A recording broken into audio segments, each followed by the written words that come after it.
Mula kay sa iyong araw, humanda ka na. Umupo na ang haring magpapatupad ng huling hakbang para sa katapusan ng mundo. Uy, sino ang hari na to mga kapatid? Di ko pa to napapanood at bibigyan natin to ng reaction video ngayon. Pero bago yan, syempre huwag mong kalimutan mag-subscribe kay sa iyong araw. At syempre kung bago ka pa lamang dito sa ating channel at gusto mo yung mga ganitong klaseng commentary, opinion, criticism at reaction video, huwag mong kalimutan mag-subscribe. Syempre mga tol, pati ang notification bell natin sa ibaba, click mo na rin yan para mano-notify ka whenever na may bago tayong upload. So, bago natin to simulan mga kapatid, huwag mong kakalimutan sa iyong araw. Alright, so wag na natin to patagalin. Total, wala na rin naman tayong hinihintay na. Panoorin na natin to. Sa pagkakataong ito, malalaman natin ang patungkol sa totoong plano at agenda sa pag-upo ni Prince Charles bilang hari ng England. Siya ang huling hari. Ang propesiya patungkol sa kanya. At ito na nga kaya ang huling hari ng England bago darating ang kaharian ng ating Panginoong Diyos. Halika at atin itong pag-usapan mga kaibigan. So disclaimer lang mga kapatid, lahat ng videong pinapanood natin na binibigyan natin ng reaction video ay hindi natin pinatototohanan at hindi natin pinasisinungalingan. Do your own research mga kapatid, tayo ay nagre-reaction video at komentaryo lamang. Alright, so tuloy na natin to. Binabanggit sa isang kolum na si Prince Charles o si King Charles ay siya ang Antichrist. Ngunit kung ating mapapansin, ang Antichrist ay hindi tumutukoy sa iisang tao lamang, kundi ang Antichrist na binabanggit sa pahayag ay tumutukoy sa isang organisasyon. Ang organisasyon na hindi kumikilala sa batas ng ating Panginoong Diyos at hindi kumikilala na si Jesus ang ating tagapagligtas. At nito nga lang mga kaibigan, May 6, 2023, aking pinapanood ang pag-upo ni King Charles bilang hari ng England na isa sa mga pinakamakapangyarihang monarkiya sa buong mundo. At ito ang kadahilanan kung bakit ang pag-upo ni King Charles ay nagiging Antichrist dahil sa pag-activate ng isang organisasyon na mag-fulfill sa isang apocalyptic prophecy na binabanggit sa libro ng Revelation. Ang makapangyarihang si King Charles mga kaibigan ay umupo hindi lang bilang isang hari, kundi isang defender ng pananampalataya. Kung ating mapapansin mga kaibigan, sa kanyang pag-upo ay kapansin-pansin dito ang isang bishop na hinail si King Charles bilang defender ng pananampalataya. Atin itong panoorin mga kaibigan. Are you willing to take the oath? I am willing.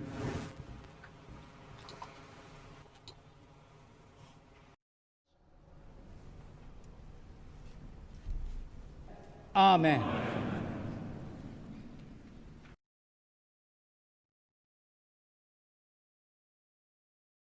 God save the King! God save the King!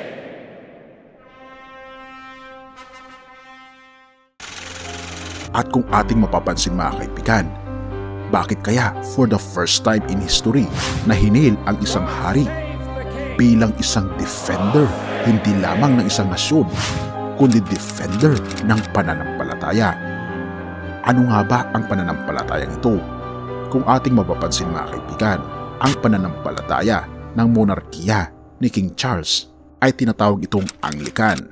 Ito ay isang denominasyon na kung saan katulad din ng Catholicism ay mayroon din silang mga pari at halos parehas lang ang ginagawa ng Anglican at Catholics.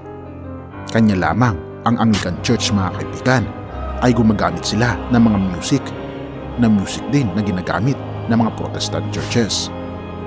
Ngunit kung ating titignan mga kaibigan, ang pag-upo ni King Charles ay hindi lamang para sa mga Anglicans, kundi pati na rin sa Catholic Church. Kapansin-pansin mga kaibigan na si King Charles ay laging pumupunta ng Rome. Gayon din, laging present si King Charles sa mga United Nations Assembly na kung saan siya ang supreme leader sa pagpapalaganap ng New World Religion. kasama ni Pope Francis. Kaya naman binuo nila mga kaibigan ang Unity of Religions na kung saan kinikilala ang Papa bilang pinaka-head ng lahat ng mga churches sa buong mundo. At ang pag-upo ni King Charles ay isang prophetic na pangyayari dahil siya ang isa sa mga gagamitin sa huling kapanahunan para matupad ang propesya ng pag-unite ng lahat ng relihiyon sa buong mundo. Dahil sinusuportahan mga kaibigan ni King Charles ang mga plano ni Pope Francis patungkol sa Unity of World Religions.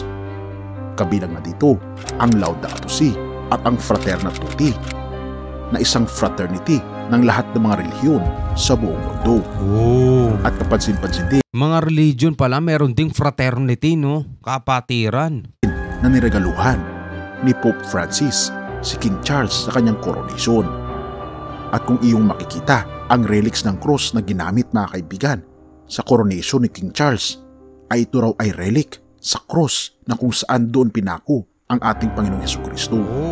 Na tila baga mas may kapangyarihan pa ang mga relics na ito kaysa sa pangalan ng ating Panginoong Hesukristo.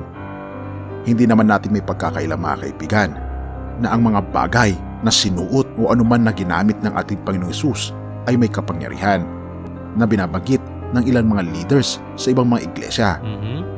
Ngunit ang katotohanan nito kaibigan, ang tunay na makapangyarihan at dapat nating irespeto ay walang iba kundi ang ating Panginoong Hesus lamang.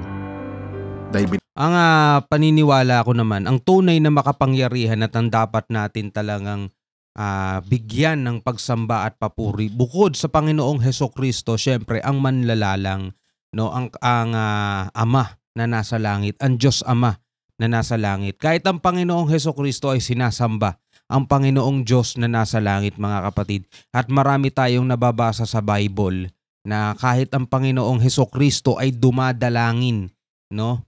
Kahit na maraming nagsasabi na ang Diyos daw ay nagkatawang tao, so siya ay nasa lupa, pero ang Panginoong Hesukristo mismo, ipinakikilala niya ang Diyos na nasa langit. Sabi niya nga, Ama, ikaw ay makilala nila na iisang Diyos na tunay, di ba?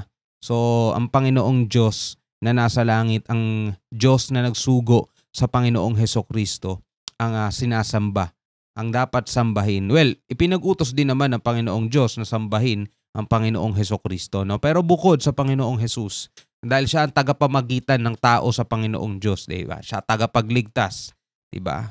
Ang buong papuri o ang buong pagkilala ay binibigay sa nag-iisang Diyos na tunay. Binabanggit niya sa kanyang 10 utos, huwag kang magkakaroon ng Diyos maliban sa akin. Yan ang sinabi ng Panginoong Diyos. Huwag kang magkakaroon ng ibang Diyos maliban sa akin.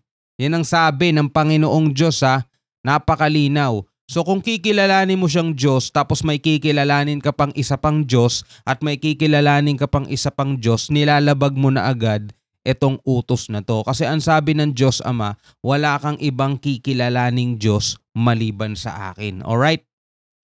Maging ang mga relics na ito ay sinasamba nila na tila baga Diyos sa kanila. Ngunit ang tunay na Diyos ay sambahin natin sapagkat wala siya sa lupa, kundi siya ay nasa langit. Ang regalong cross ni Pope Francis ay kapansin-pansin talaga na bakit sa lahat ng ireregalo ni Pope Francis ay ito pa ang kanyang iniregalo kay King Charles. Ibig sabihin ay lalo nilang pinapaigting ang relasyon ng Anglican Church at ng Catholic Church. At hindi lamang ito, kabilang rin si King Charles sa pagsuporta ng pag-unite ng Christianity, Muslim, Buddhist at marami pang iba. At aking ang nabanggit mga kaibigan, si King Charles ay binabanggit na magdidefend daw ng pananampalataya. At ang tanong ay, anong pananampalataya o paniniwala ito? Ito ang paniniwala na hindi sumusunod sa kagustuhan ng ating Panginoon. At ito ang pananampalataya na nakabatay sa utos ng tao, hindi base sa utos ng ating Panginoong Diyos. Kung bakit ko ito nasabi mga kaibigan, mapapansin natin na hindi nila kinikilala ang ating Panginoong Jesucristo bilang pari at tagapagligtas natin. Dahil gumagamit sila ng ibang medium katulad ng mga pari upang maging tagapamagitan ng isang makasalanang tao sa ating Panginoong Diyos. Ngunit kung ating mapapansin, hindi ba't ang dapat tagapamagitan natin ay walang iba kundi ang ating Panginoong Hesukristo na? Tama no? Ang tagapamagitan natin sa Panginoong Diyos, sa Diyos Ama, 'di ba? Ay ang Panginoong Hesukristo dahil 'yun ang kanyang ginagampanan din, tagapagligtas, tagapamagitan kasi siya ang bugtong na anak na isinugo ng Panginoong Diyos. Sabi ng Panginoong Diyos, 'di ba, wala kang ibang Diyos na kikilalanin liban sa akin. Kaya kami ay kinikilala namin ng Diyos, Panginoong Diyos na nag-iisa lang. At ang sinugo naman niya ay ang Panginoong Hesukristo, which is ang tagapamagitan sa kanya. No, kaya nga tuwing matatapos ang panalangin ng lahat ng ito ay aming magalang na hinihiling sa pangalan ng aming tagapagligtas na Panginoong Hesukristo. 'Di ba, mga kapatid? Tuloy natin 'to. At hindi na natin kailangan mangumpisal sa anumang klase ng pari sa mundo. Dahil binabanggit mga kaibigan sa unang Juan 2 verse 1. Mga anak, isinusulat ko sa inyo ang mga bagay na ito upang hindi kayo magkasala. Ngunit kung may magkasala man, may tagapamagitan tayo sa Ama. Siya ay si Hesukristo ang matuwid. Ba, nakasulat din mismo yan sa Bible. Mga kaibigan, binabanggit dito na mayroon tayong tagapamagitan at hindi yun ang mga pari, kundi ito ay ang ating Panginoong Hesukristo lamang. Siya ang ating tagapamagitan. Kaya kung tayo ay Kaya hindi rin tamang sabihin na ang Panginoong Hesukristo mismo ang manlalalang no? Kasi kahit siya ay nilalang din, mga tol, no? Kaya siya ginawang tagapamagitan. Iba kasi yung tagapamagitan doon sa mismong papamagitanan. Tama nga ba yung word ko? O doon sa Diyos Ama na ang Panginoong Hesus ay yung tagapamagitan sa Diyos, no? Yun ang nakasulat na sa Bible. Magko-confess, mangungumpisal ng ating mga kasalanan, ay tayo ay magdadirect na sa ating Panginoong Hesus dahil siya ang ating punong pari. Mga Hebreo 4 verse 14 to 16. Kaya nga, magpakatatag tayo sa ating pananampalataya dahil mayroon tayong dakilang pinakapunong pari na pumasok na sa kalangitan. Doon mismo sa harap ng Diyos, siya ay walang iba kundi si Jesus na anak ng Diyos. Mga kaibigan, napakaliwanag na ang ating pari ay walang iba kundi ang ating Panginoong Hesus at hindi na natin kinakailangan ng pari pa dito sa lupa. Ngunit ganun pa man, tayo mga kaibigan ay manampalataya sa ating Panginoon dahil kung ating makikita, ang lahat ng mga leaders sa buong mundo ay nagkakaisa sila upang mag-formulate ng isang agenda, ang agenda ng one world religion. Ngunit lagi nating isaalang-alang ang pagbabasa ng ating Biblia sapagkat kung wala sa Biblia at wala sa kautusan ng ating Panginoong Diyos ay hindi ito katotohanan na kahit anumang sabihin ng gobyerno kung ito ay taliwas sa kagustuhan ng ating Panginoong Diyos. Ipanalangin natin na naway makamtan natin ang walang hanggang katotohanan na makikita lamang sa ating Panginoong Hesukristo at sa kanyang mga salita. Purihin ang ating Panginoong Diyos at salamat kaibigan sa iyong panonood. Which is tama naman, no? Kahit anong sabihin ng gobyerno, kahit anong sabihin ng ibang tao, mga influencer, diba? Kung yan ay wala naman, hindi nakasulat sa Bible, diba? O kung nakasulat man, pero isipin mo baka mali yung pinapaliwanag ng iba, ay hindi mo rin dapat sundin o paniwalaan, no? So anong masasabi ninyo dito sa video yung napanood natin? Tunay nga ba na si King Charles ang last king, mga kapatid, bago dumating ang katapusan, mga tol? Comment kayo sa baba kung kayo ay naniniwala sa bagay na ganyan. Ulitin ko mga tol, hindi natin pinatototohanan at hindi natin pinasisinungalingan, no? Reaction video at komentaryo lamang at opinion ang ating ginagawa dito. So, do your own research. Hanggang sa muli mga kapatid, ako nga po pala si Shobal D. Peace out.